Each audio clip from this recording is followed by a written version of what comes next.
Please take your seats quickly, ladies and gentlemen. Thank you. Hi guys, and welcome to 1minutetennis.com. In today's session, I want to talk in detail about the arm action on the serve. I want to talk about pronation, but not really what pronation is. I want to look at where you pronate from. Now, the wrist, the elbow, and the shoulder are all involved in pronation, but I want to show you that if you focus on one aspect of your arm, then all of the correct kinetic sequence follows perfectly, and you'll get way more power in your serve. The arm is the most important part of the serve, and this is how to get a perfect arm action in your serve and serve faster today. All of the fastest serves in the world involve pronation, where we rotate the arm outwards. And pronation begins from the shoulder, then is overtaken by the elbow, and then the wrist. But we don't have a lot of feel for the shoulder. Proprioception is an interesting word. It means where we're aware of what the human body is doing without looking. And I can't see what my shoulder is doing, and I don't really know. It kind of is following the movements of the rest of the body. So it's reasonable to say that focusing on the shoulder is not going to help us get the perfect arm action of the serve.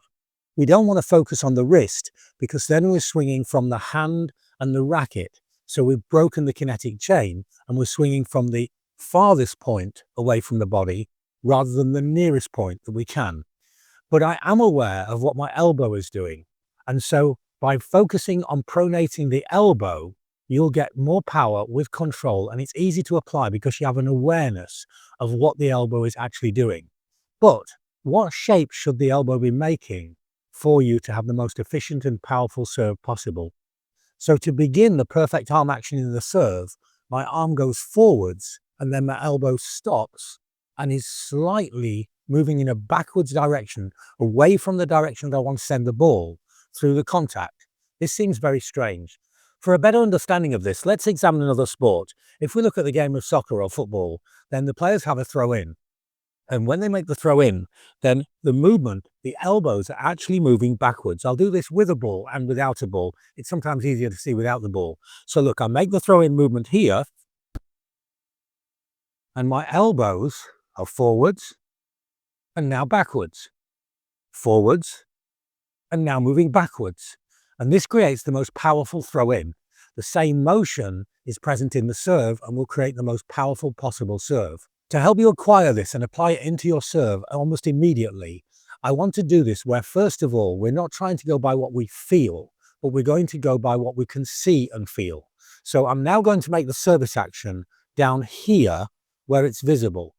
And what I'm going to do is send the racket forwards, so the arm also forwards, and then with my left hand I'm going to stop the elbow, but let the hand and the racket continue. And the elbow stops, and the arm continues. The elbow stops, and the arm continues. The view you should have of your own arm is the elbow stops, and the arm continues. The elbow stops, and the arm continues. Once you have the feel of this movement, when you can actually see it and check it, we're now going to move up above the head, but we're not going to use a ball, so you're still going to watch and check your movement. So now I go into a service action from the slot forwards, and I stop my arm, and the elbow stops and the racket continues on. And you can do a little test here for yourself. Now make a serve where you let the elbow go forwards. And now make a swing where you stop the elbow. And check out the speed of your racket.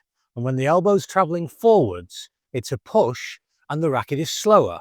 When you stop the elbow, the racket is projected forwards and your racket will be traveling faster. Now try and make the same movement without using the hand, but still watching. So up, and I check and watch. Up, and I check and watch. A good way of doing this is to actually use a reference of something that you can see past the elbow. So if I turn in this direction here, then the light at the back of the court is pretty much level with my elbow from my perspective. So I'm going to make the stroke and align my elbow with the object that I can see. And this gives me something to actually reference to check that I am keeping the elbow in a static position. Now once again, up and stop, and now up, and allow the arm to come through, but the elbow stays. And now we're going to try and hit a ball. Going to use as little body as humanly possible so that everything is about the arm action. But remember, 80% of the speed of the serve, at least, is from the arm action. So I'm going to put the ball in the air, bring the racket through, but try to have my elbow as static as possible. And that's a pretty good position.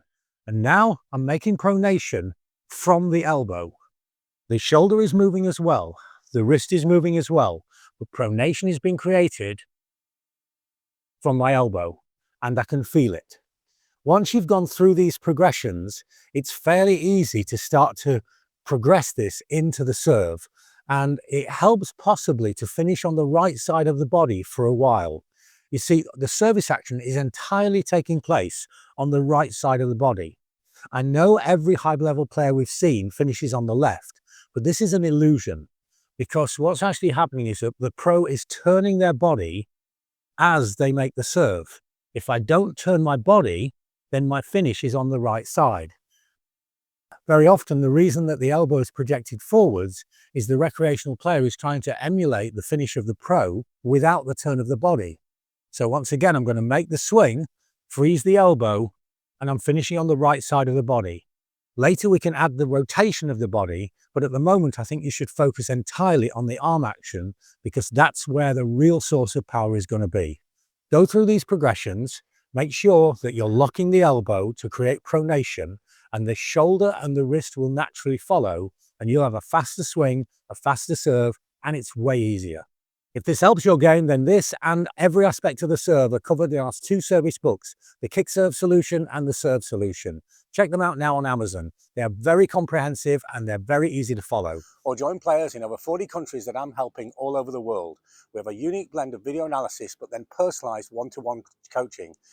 For more information on this, check out the website or email me. So add the throw-in motion, the elbow movement of the throw, the elbow movement of the serve are both the same. Make sure that your elbow is not traveling through the serve and you'll have a way faster serve today. Thanks for watching and see you next time for more unique tennis lessons that really work.